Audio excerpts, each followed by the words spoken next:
Every morning I talk, how high can I go?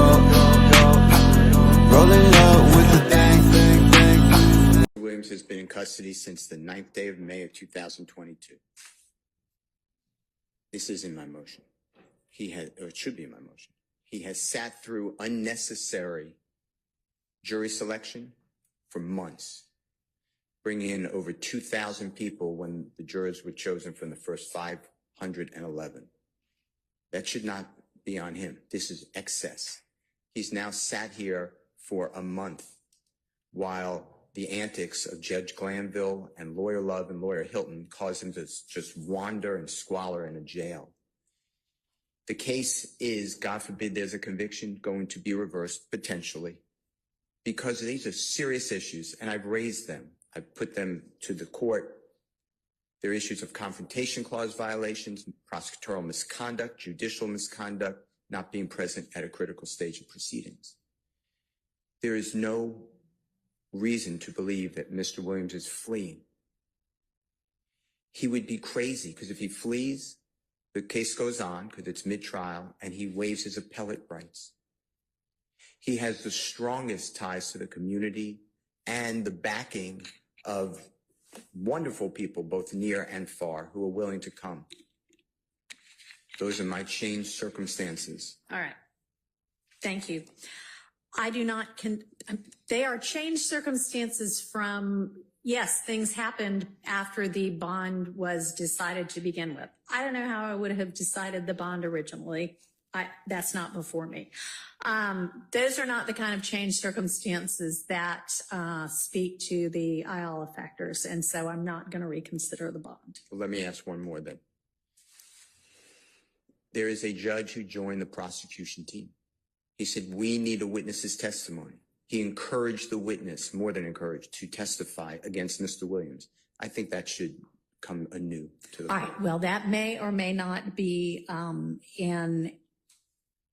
a substantive error in these trial proceedings. I've got that under advisement right now, but that also would not be an IALA type change circumstance. Okay. So I appreciate you presenting this to me, but I'm not going to reconsider bond.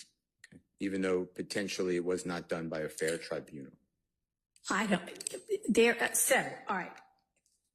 There is nothing, and I'll make a determination with regard to that substantively, but I will note that Judge Krause, who had a lot of these issues before her in the motion to recuse, her finding, while I think dicta, was that there was nothing improper. She said, maybe I'd have done it differently, but that there was nothing improper substantively with what occurred. So at this point, we don't have, and the basis of her recusal was not that Judge Glanville is biased. It was that he engaged too vociferously in setting forth facts and information when he denied the motion to recuse. And that was not what the rules require. And so recusal was necessary, but she even, I think, went on to say, but even with that, I think he could have continued on unbiased.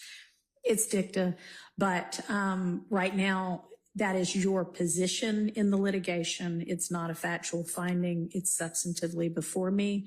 And if that is the case, then there will be a different ruling made that will impact this trial, that may result in a mistrial, that may result in a mistrial with prejudice, but that would not impact a reconsideration of bond. Now, if there's a mistrial without prejudice, then bond maybe could be considered then.